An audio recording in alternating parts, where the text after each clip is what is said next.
इतिहास उन्हीं का बनता है जिनके मन में त्याग और बलिदान का योगदान होता है, करने की एक इच्छा शक्ति होती है।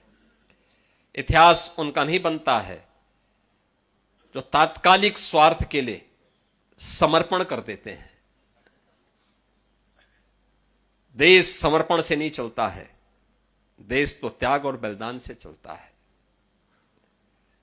भारत का इतिहास उसी त्याग और बलिदान का इतिहास है। और हम कह सकते हैं सिख गुरुओं की परंपरा केवल एक सामान्य परंपरा नहीं है, यह असाधारण है। एक विशिष्ट प्रयोजन के लिए उनका आगमन हुआ और जागरण करने के बाद फिर वे अंतर्ध्यान हो गए। भगवान कृष्ण ने गीता में वैसे ही नहीं कहा कि यदा यदा य धर्मस्य ग्लानिर्भवति भारत, यानी ये वैसे ही नहीं कहा। उसके पीछे यही मर्म है, देश पर संकट आएगा, पहले शांति से गुरु नानक देव जी महाराज आएंगे, लोगों को उपदेश देंगे, सन्मार्ग पर चलने की प्रेरणा देंगे, लेकिन अपने लोगों को भी बोलेंगे कि हमारा कल्याण का मार्ग कैसे प्रशस्त होना है। आप लंगर जो छकाते हैं ना, आज भी कोई भी आता है, मैंने देखा गुरुद्वारों में, किसी को पूछते नहीं कहां से आए हो, कोई पूछता नहीं किस क्या जाति है, सब कोई भी बैठ के खा लेता है, कोई दिक्कत नहीं, क्योंकि हमारे संस्कार है, हमारी गुरु की परंपरा है, हम उसके साथ जुड़ते हैं।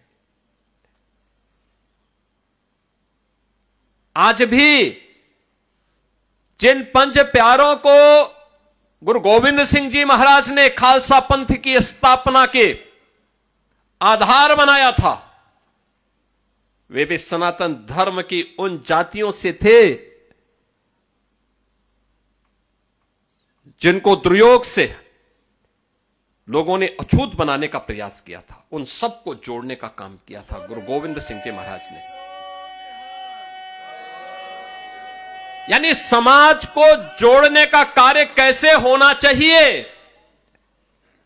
गुरु गोविंद सिंह जी महाराज ने उसको एकता के सूत्र में बांधने का काम किया था। सब कुछ गंवाने के बाद भी गुरु गोविंद सिंह जी महाराज कभी भी विचलित नहीं हुए, और इसीलिए कहा जा सकता है एक सामान्य मनुष्य नहीं थे, असाधारण थे, असाधारण थे, एक निश्चित प्रयोजन के लिए आए थे।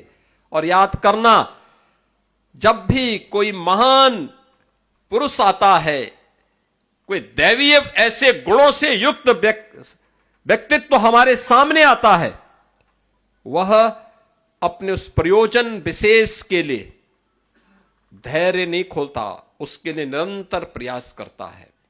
और यही तो प्रेरणा हम सब के लिए आज भी इन सिख गुरुओं की परंपरा से हम सबको प्राप्त होती है।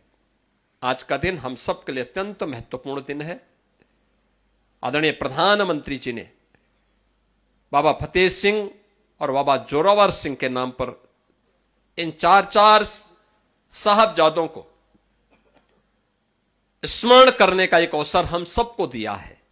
और इसीलिए 26 दिसंबर की तिथि वीर बाल दिवस के रूप में, जो वर्षों की मांग थी, स्वतंत्र भारत की मांग थी, कि वास्तव में वीर बाल दिवस तो वह है जो वीर बाल दिवस गुरु गोविंद सिंह जी के चार साहबजादों ने देश और धर्म के लिए अपना बलिदान दिया था।